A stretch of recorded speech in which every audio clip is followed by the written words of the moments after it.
driver. What happened in that process?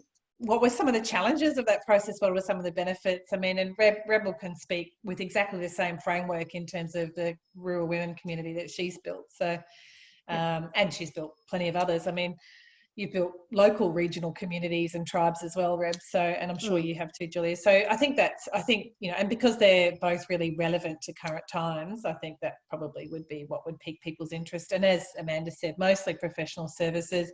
We've had a lot of digital marketing and sales people on saying, you know, people's real challenge is in that market, you know, connecting to customer and having that conversation with customer. And I think a lot of the conversation has been about, you know, get closer to the customer, have more conversations with them, build trust, build a relationship, and, you know, my term, build social capital. But I think people don't know how to do it, or what are some of the ways to get it started. And I think that's why this topic was one that people were looking for. So, yep. I think there's also been a massive increase in people joining Facebook communities. And so there is a sense of being that, with extra isolation from COVID, with working from home and all that kind of thing, people have been looking for a place where they belong. And so I think there's a societal need that needs to be met, and can small businesses help do that for themselves? That's the question. And Julia, you created an extraordinary one in a very short period of time. I did. I am absolutely an accidental community builder. Most of my work was face-to-face, so originally background in project management, so I've brought people together to deliver things and embrace change for many, many years. But then as an executive coach, found all of my face-to-face work rapidly disappeared, as many other business owners. And so I was having a quiet drink one night thinking, how could I bring people together, and created something that's called the Vid-19 conference. And over 19 days, I got 172 speakers together and attracted 15,000 people from 32 countries. So when I say I'm an accidental community builder, I had no idea that that's how big it would get, but I'm very glad that it did.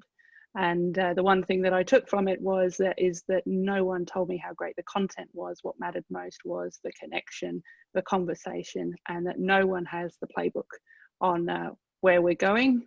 And the more we can talk and share ideas, the better off we will all be. So that's one of my key takeouts that I'll talk of Groei with. I think that's a brilliant message.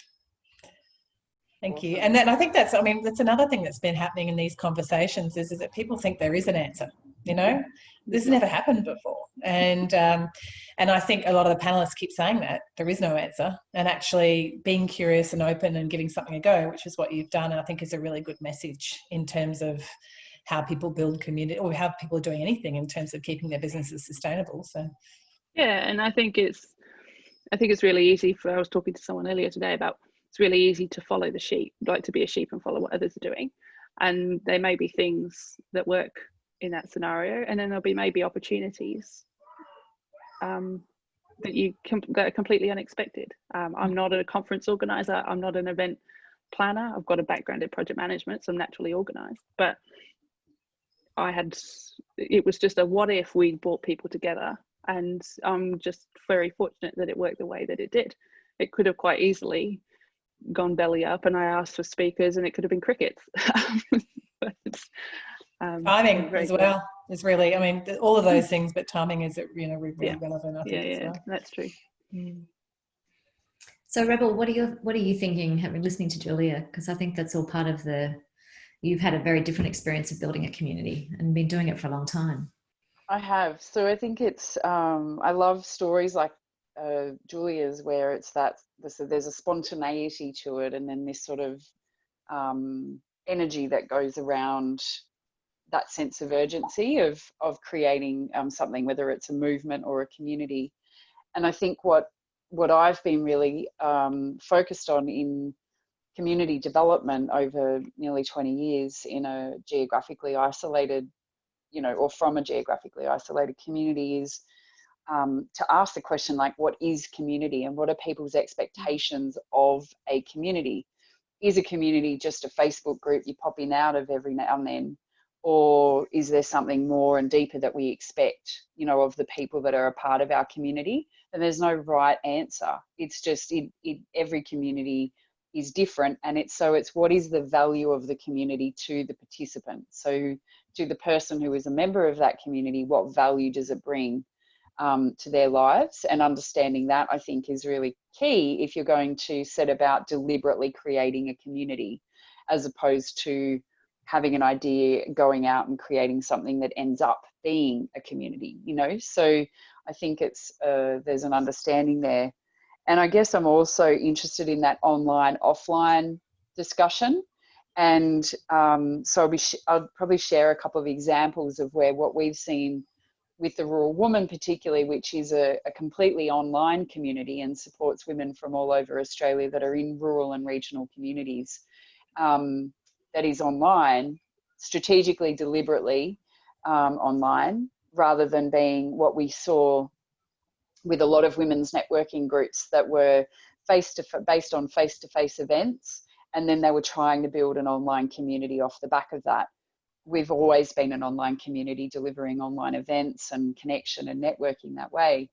But what we see is then as they experience this sense of connection and community, and experience women supporting them, you know, women supporting them, their offline reality starts to shift as well.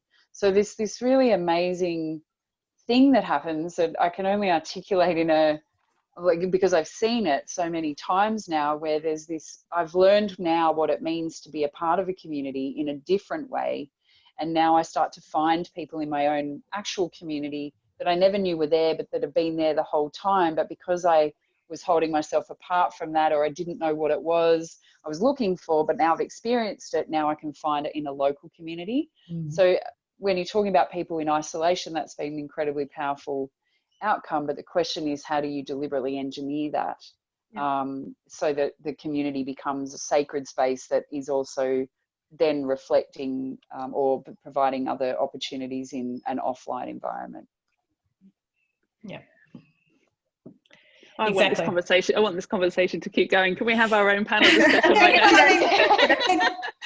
I'd be segueing with that, with neuroscience of trust and, you know, social capital and authenticity and vulnerability. And this is how you make it happen. And there is a science to this, and it's not just, you know, so anyway, that's what I would be playing with. Perfect. I find it really interesting that I've seen quite a few organizations move online, but what they've actually done unintentionally is move their sales funnel online. Like they're using their events as a way of connecting with people. It's like, that's not connection, that's pipeline building. And there's no shared goal, there's no shared transformation. I'm in Mighty Networks. I'm looking at Mighty Networks as well. And I've joined them because I like their ethos, that it is first and foremost about that shared creation, not come to my live event so I can tell you about sales and then at the end I'll send you my sales training. That's not for the social media tag, but you know what. Don't worry.